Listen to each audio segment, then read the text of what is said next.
আজকে আমরা যে প্রশ্নটা সমাধান করব সেটা হচ্ছে ঢাকা কমার্স কলেজ। কোন কলেজ?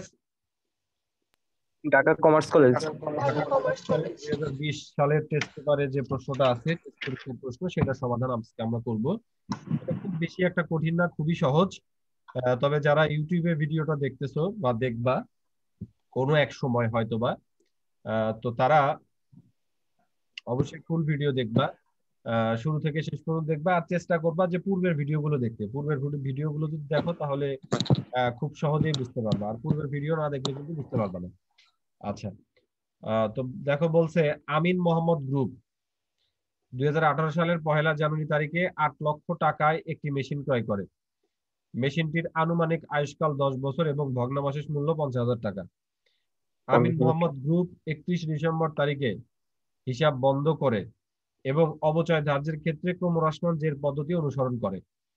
ক নাম্বার প্রশ্নে বলছে বার্ষিক অবচয়ের হার নির্ণয় করো। এটা তোমরা খুবই সহজে নির্ণয় করতে পারবা, করে ফেলো। ওকে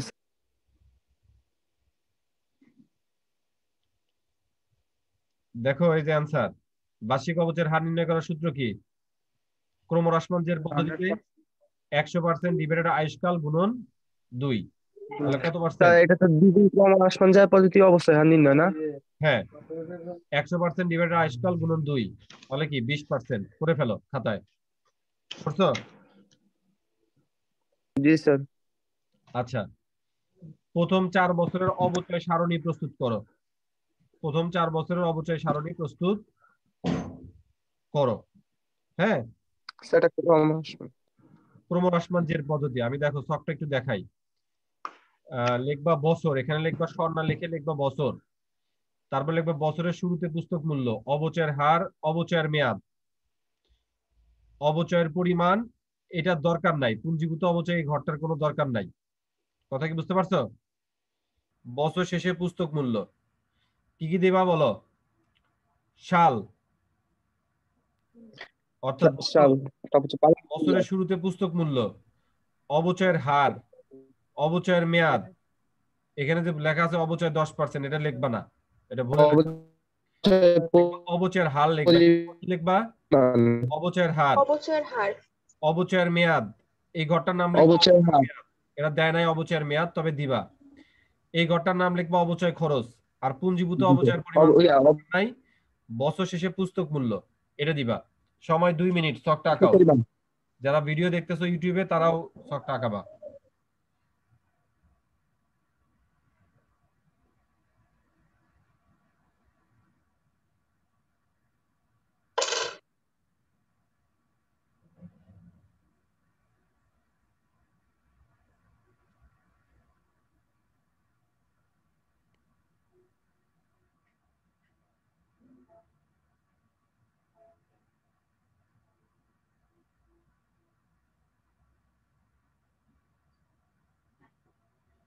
ছক আঁকছো? জি স্যার।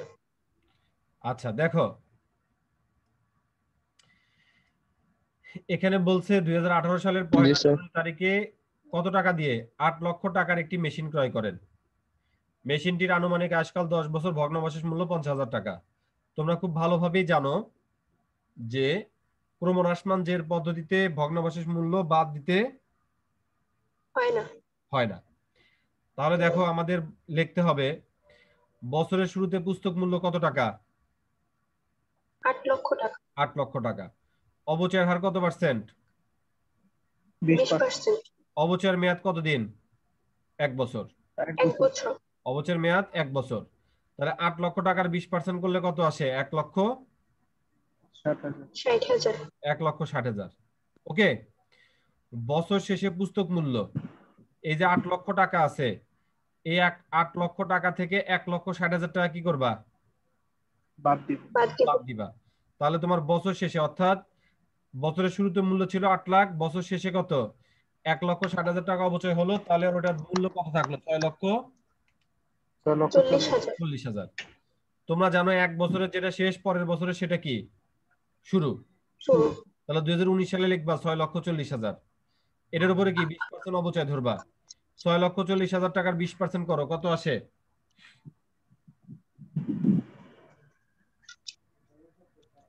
1,28,000। জি স্যার 1,28,000। 1,28,000 টাকা। আচ্ছা, এই ঘরটার দরকার নাই। 6,40,000 টাকা থেকে 1,28,000 টাকা বাদ দিলে কত থাকে? 5,12,000 টাকা। 5,12,000। এই দুই লাইন খাতাতে 12,000 টাকা।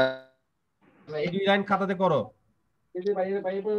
এই দুই লাইন খাতাতে করে তারপর আমাকে আওয়াজ দাও যে শেষ। শেষ। শেষ। শেষ। আচ্ছা, ওকে। 19 সালে যেটা সমাপনী, 20 সালে সেটা কি প্রারম্ভিক? শুরু। প্রারম্ভিক। 12,000, 5,12,000। অবচয় হার কত পার্সেন্ট? 20%। 20%। অবচয় 20%। 5,12,000 টাকার 20% কত? 1,02,000 স্যার 1,02,400 টাকা। 400 টাকা। বাদ দিলে 4,09,600। তারপরে এই 4,09,600 টাকা আবার এখানে লিখবা। তাহলে এই 4,09,600 থেকে 20% করবা 81,920। তাহলে এই 4,09,600 থেকে 81,920 বাদ দিলে 3,27,680। সবাই খাতায় তোলো।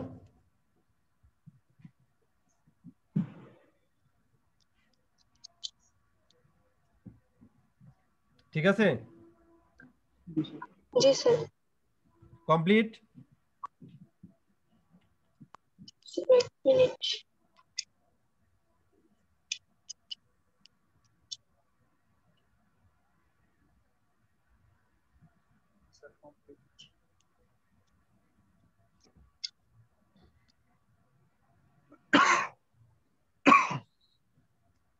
জি স্যার শেষ। শেষ সবার? জি স্যার। জি স্যার।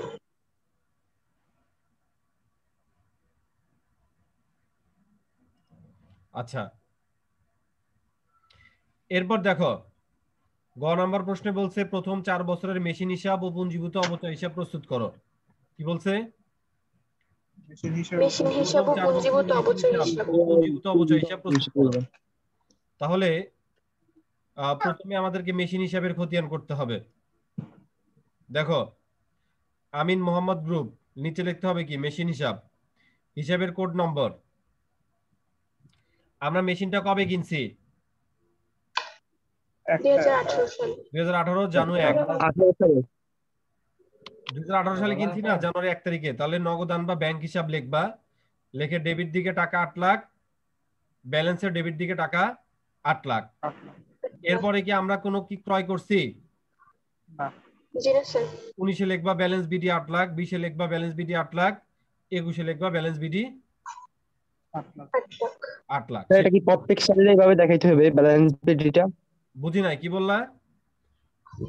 স্যার এইভাবে প্রত্যেক সালেরই কি ব্যালেন্স হ্যাঁ, বিডিটা 4 বছরের দেখাতে বলছে হবে? না, 4 বছরের বলছে না, 4 বছরের দেখাতে হবে। ও আচ্ছা আচ্ছা।